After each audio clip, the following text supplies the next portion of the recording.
ഇയ്യോബ് അധ്യായം 5. വിളിച്ചു നോക്കുക, നിന്നോട് ഉത്തരം പറയുന്നവനുണ്ടോ? നീ വിശുദ്ധന്മാരിൽ ആരുടെ അടുക്കലേക്ക് തിരിയും? കോപം ഭോഷനെ കൊല്ലുന്നു, അസൂയ മൂഢനെ ഹിംസിക്കും.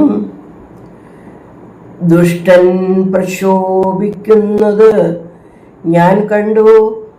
പെട്ടെന്നവന്റെ പാർപ്പിടം നശിക്കും, അവന്റെ മക്കൾ രക്ഷയോടകന്നിരിക്കുന്നു.